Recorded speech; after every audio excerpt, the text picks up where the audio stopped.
Tonight, domestic debt exchange program deadline finally ends. We shall be telling you more. Frankly, fellow citizens, non-participation or a lower than expected turnout for the DDEP will prolong efforts to resolve the current economic crisis. Also, internet service providers to be held accountable for illicit content online. We'll hear from a cybersecurity authority as Ghana joins the rest of the world to mark Safety Internet Day.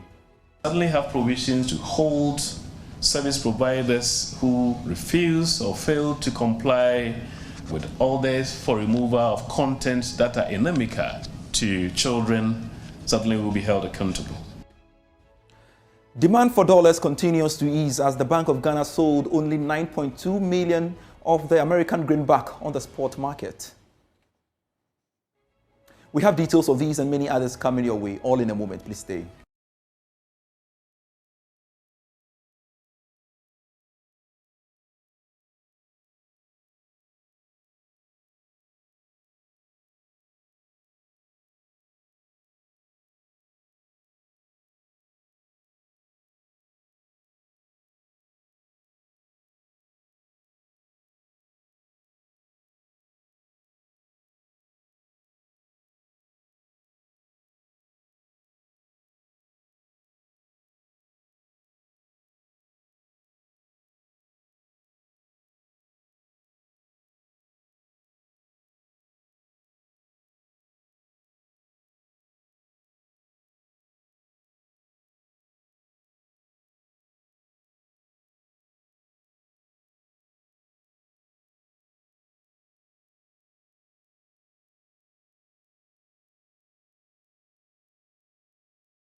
Grateful you could stay with us. I am Pious Kojo Backah. To our very first story we are following up for you. Government's debt exchange program has ended today, February 7, 2023. This was after the finance minister made a final appeal for bondholders to sign up with firm assurance of undertaking necessary expenditure cuts to complement the deal. But is government on track to meet its target? Let's take a listen to the finance minister earlier. Since the first announcement of the DDEP, the government has engaged in good faith discussions and extensive stakeholder engagements of all groups in order to reach a resolution that ensures an orderly path out of our economic challenges, anchored by a sense of community and empathy. Ladies and gentlemen, these significant amendments have enabled government to reach an agreement with key major domestic creditor categories, including banks, insurance companies, capital market players, and foreign holders of domestic debt in relation to their participation in the DDEP. Undoubtedly, the participation of the banks, insurance companies, and the securities industry under the enhanced DDEP is a significant milestone which represents a response to a call to national duty. It is a critical step to restore macroeconomic stability, accelerate Ghana's economic growth under an IMF program, and leverage other international financial support. On the back of these recent developments, the comprehensive agreement of the key stakeholders and the enhancement of the DDEP, Government 1 expects the full participation of institutional stakeholders and mobilization of all qualified investors to ensure the success of the debt exchange operation. And 2, encourages eligible individual holders to voluntarily tender their holdings. Frankly, fellow citizens, non-participation or a lower than expected turnout for the DDEP will prolong efforts to resolve the current economic crisis. So that was Finance Minister Ken Ofori-Atta yesterday addressing the nation on the state of the debt exchange program. Well, Joy Business's George Biafe joins me in studio. He's been following on this story. George, now the time has elapsed. Yeah.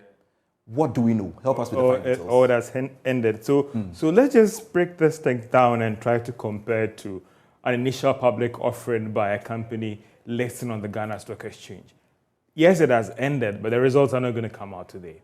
The results, even the initial statement by the Ministry of Finance said that the settlement to be done on February 17th, I think 14th, sorry, that is the Valentine's Day. That's when we're going to get the fine details about how things are fed. So normally for an IPO like this or an offer like this, you might need some few days to do mopping up because that is when the administrative process is being finalized. You know, people are sending documents, you know, maybe crossing the T's, dotting the I's and all those things. So even though it's ended today, the results are not going to come out today. You might get the results officially on Valentine's Day or next week Thursday, where we'll get detailed breakdown of those who participated, the shares that were tendered in and all those things, and that is what you're going to get. Well, the concern is that is government able to meet its targets? Well, what we are picking up again suggests that it appears government might be on its way to meet its target. Now, why? Now, for an IPO, and again, I still want to draw the scenario comparison to an IPO. You want to look at some of the big institutional investors who might be participating in such offer. And if they are coming on board, then you can do your extrapolations and tell yourself that if this is going to go that way, per the initial results that are coming, if they are electronic, then you're on your way to meet your target. What we have picked up is that you have the major banks all sign up to this program as well. And if you look at some of these major banks, what are their shareholders? Government, Senate, and Bank of Ghana. So if they went to their shareholders for approval, they've given them the go-ahead to participate. You have other banks as well that are actually in the process of finalizing the documentations and all those things.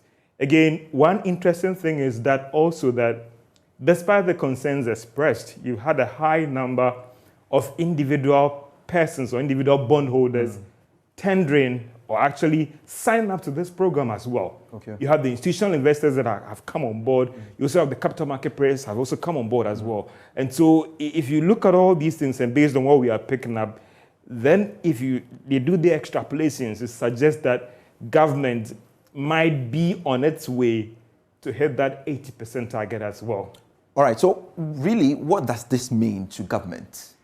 Well, the concerns here was always about the banks and the institutional investors. So if majority of these players are coming on board and the rest have given that indication that they are also in the process of finalizing the documentation, then it means that government is going to hit that target. What will be the implications of still calls for individuals to be exempted? We had some individuals signing up as well. So we don't know what is going to happen. If government is able to meet its 80% target or even go beyond that, it means that it has crossed that critical hurdle in trying to get these investors or bondholders to approve to its debt restructuring program. It means that that process of getting to the IMF for program board approval could be fastened a little bit because you're looking at the IMF saying that get that approval from your creditors, both domestic and foreign, that they agree to your debt restructuring program, then come to the board and also work on some preconditions as well. Then we'll approve the program for you. So what this means is that now government quest to get a fund approval could be fastened a little bit or could be fast-tracked a little bit, and they might be on that way to go to the fund plus the preconditions to get the economic program by the IMF approved and disbursement to come in. Don't forget that government says that they are working to the end of March. So if this has been done, and again, these are preliminary reports that we picked up, that the major banks are on board, individuals are on board, institutional investors are on board. So it means that government might be on its way to get the IMF program approved, subject to some of the preconditions that should be met. One is the covered audit report. Another one is also talking about the fact that government also published how the funds were used, PRC reviewing the tariff as well, and other critical things. So, yes, we might be on track to get our program approved by the board. I'm wondering what becomes of the individual bondholders who couldn't sign onto the program. What becomes of them as well? Well, it's still early days yet because the commitment is that government might have to pay them based on what we are picking up. Off record, you get the indication that government will meet its obligations to these individual bondholders. But maybe government just want to tread cautiously to find a way to, kind of push them to sign up to this program. But one interest, again, if what we are picking up is true, we are kind of seeing a high individual participation in this program, and that is very interesting. Yeah. What will happen to those who didn't sign up? Exactly. Government is going to meet their obligations to them as well. And there are people that I knew personally who said they are not going to sign. As I was engaging them this morning, they had actually instructed their banks, they've gone to the banks to sign up. So interesting results, and the initial reports again suggest that government might be on its way to have a successful domestic debt exchange program. All right, we'll certainly see how things will go in the coming days. Thank you very much. George Yafe is my colleague with the business desk. Let's move on to some other stories. Demand for dollars continued to ease as the Bank of Ghana sold only $9.2 million on the spot market. Analysts believe the progress made by the government on the debt exchange program will positively improve confidence in the economy, bolstering the outlook of the cedi. There's more in this report. The cedi gained across all the major trading currencies last week. It's actually appreciated by 10 pesos to the dollar yesterday to sell at 12 cedis, 40 pesos to a dollar. This reduced its year-to-date loss. Many analysts and market watchers have expressed surprise of the sudden resurgence of the cedi, but this could be primarily due to the progress made by governments regarding the domestic debt exchange program. The deadline for the program is expected to end today. All things being equal, the attainment of the 80% subscription target will enhance the outlook of the cedi for the rest of the year. Now, some customers of telecommunications company MTN say the decision to increase tariff will negatively impact households and the businesses. MTN has announced new tariffs, a situation it blamed on high operational cost. Joy Business spoke to some of the consumers. Right now, the system is not good. Things are very tough. MTN too also want to increase the tariff. There's no need. Because right now, when you come to the street, you don't get anything. The least that you get, you send some to your kids, your wife, down there. MTN is also increasing tariff. There's no need. I actually don't agree with them increasing the tariffs or whatever that it is, because of late when you buy, let's say with a normal one 12.5%, when you buy bundle or data, it doesn't really last long, and them increasing it to 15%, I really don't agree with them, because we the youth, most of us are not really working. Well, it's not going to help because right now things are difficult, so if you try increasing it, it's going to affect us financially. Yeah. The economic hardship in the country is on the rise. Everything in the country is expensive. Now, MTN is telling us they are increasing their tariffs. We plead with the government to talk to MTN so that they reduce their tariffs instead of increasing it.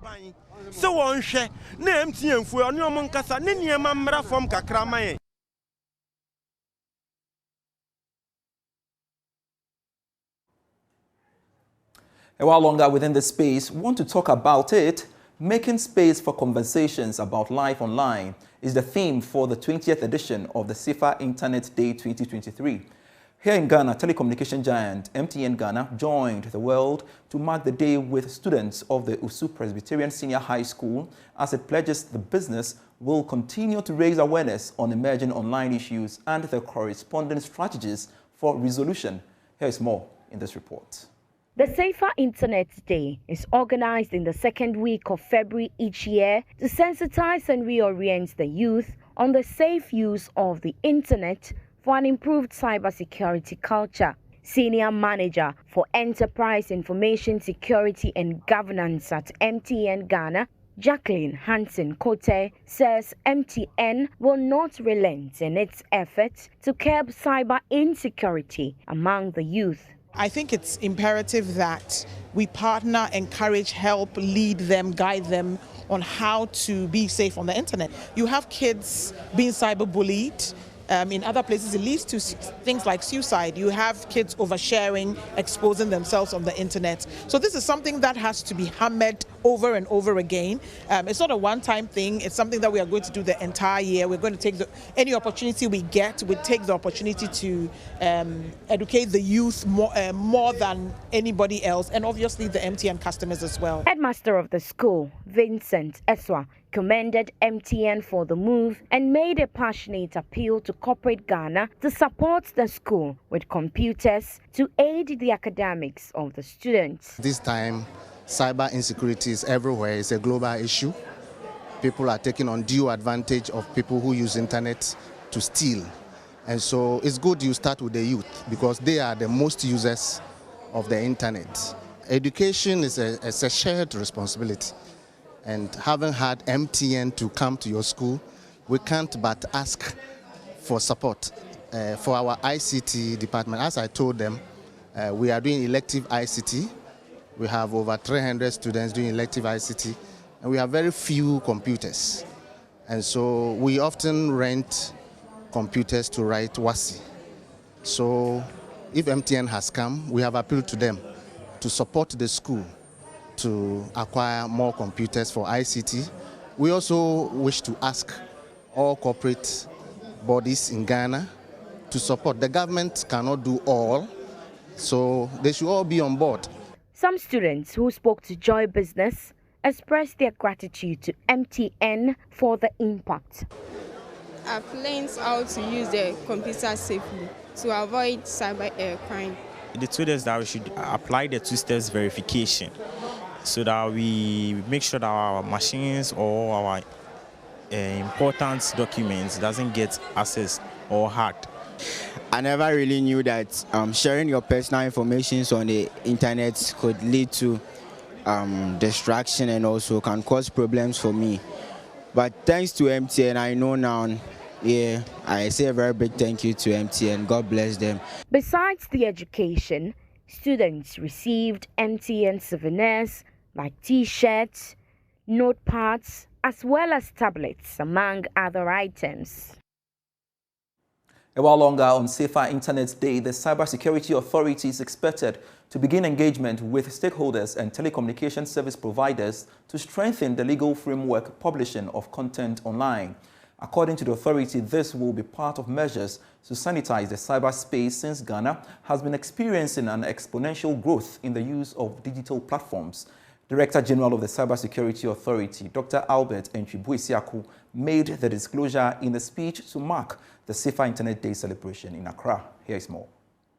This year's Internet Safety Day is geared towards the protection of children online and the quest to sensitize stakeholders on the dangers online. The theme for this year's event was empowering the African child on safer internet. Speaking at a forum for media and children on the celebration, Director General of the Cybersecurity Authority, Dr. Albert Entwibuesiaku, disclosed that work will begin on a new law to make internet service providers responsible for online contents that can be harmful to children. Yes, they will be developing legislative instrument, as my collaborator, Madam Joyce, has mentioned, to ensure that we strengthen the legal environment, which will certainly have provisions to hold service providers who refuse or fail to comply with orders for removal of content that are inimical to children, certainly will be held accountable. We want to work with private sector stakeholders to achieve this. Again, the language here is collaboration. We all have a responsibility to play, and the LI will devise the necessary mechanism, but also outline the specific sanctions that will go against non-compliant private sector actors. Head of Child Online Protection at the Cybersecurity Authority, Ifua Brown Eisen, has been highlighting the importance of the event. The significance of this day is to ensure that all relevant stakeholders come together to see how to keep our children safe online. We all know that before COVID, a few children were online, but post-COVID, most children are online, and yet the restrictions or the protocols to protect children are not there because most parents do not even know about these protocols. More than 50% of the country's population have access to the internet, according to the authority. A reminder, you're still watching Business Life with me, Pious Kojo Backah. We continue with the rest of our stories, and Chief Executive Officer of the Nutri Health Foods and Beverages says management of businesses is not gender sensitive. Madam Boahima Intiem believes women are equally making incredible strides in the management of businesses in Ghana. She made these comments in an interview with KMJ on Prime Morning, which airs on Joy Prime. I don't think business is really gender sensitive. the kind of problems that the men face, the women face. For me personally, I haven't had issues because I am a woman. I think sometimes we overthink it. Yeah. Because staff are staff, human beings are human beings. I mean, they would give you, you know, the same attitudes and struggles that every employee would give.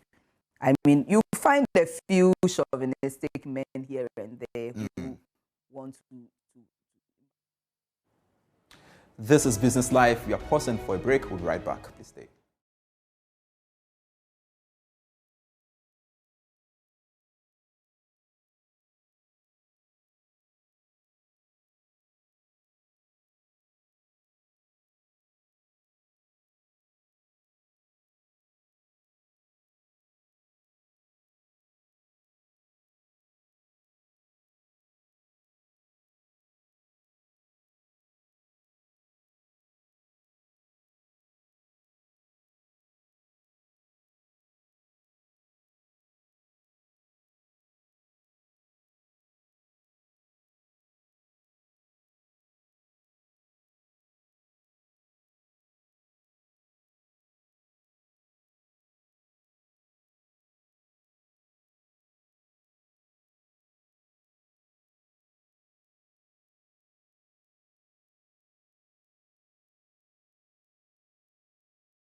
Hello again.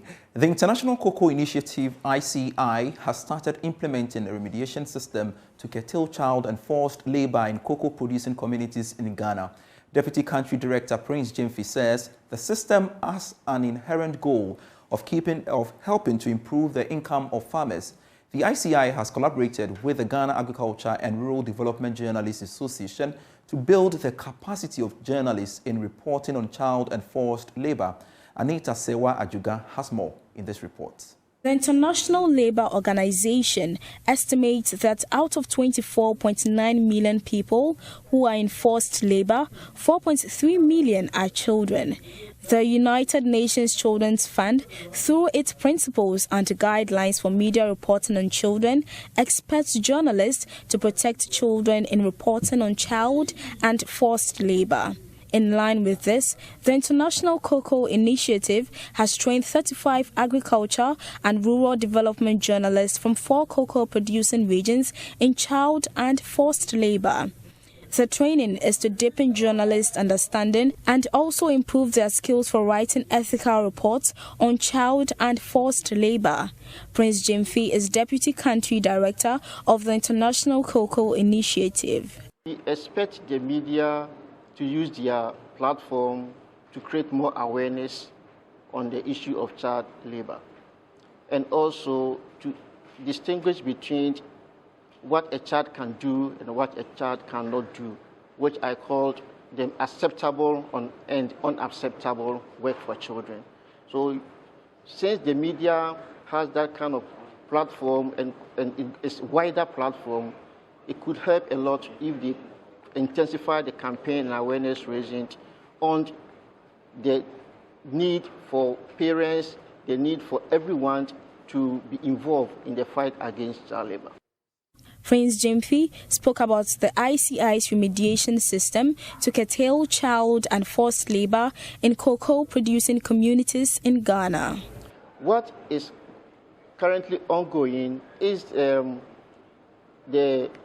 support to farmers in terms of improving on their income activity, which include the farmers, helping farmers to do village savings and loan association, also helping farmers also to diversify their incomes, such as having other additional livelihood also as well. President of the Ghana Agriculture and Rural Development Journalists Association, Richmond Frimpong, emphasized the need to empower journalists to report adequately on child and forced labor. At the end of the day, we expect journalists from around that community to be able to champion and communicate well to the people over there and how the understanding are on child labor issues in the country. I think child labor issues have become a major concern within the cocoa growing communities, and we thought it wise to let the whole country appreciate what child labor means. The 4-day workshop was organized under the auspices of the NORAD-funded Tackling Child and Forced Labor in Ghanaian Cocoa and Gold Mining and implemented by ICI and its partners, Rainforest Alliance and Solidaridad West Africa. For Joy News, Anita Sewa Ajuga reporting. Thank you for being part of the bulletin. I am Pious Kojo Backah. For more news, you can get business stories on myjoyonline.com/business. Always a pleasure serving you. Let's connect same time tomorrow. We've got Money Tape or Money Love for you. Bye-bye.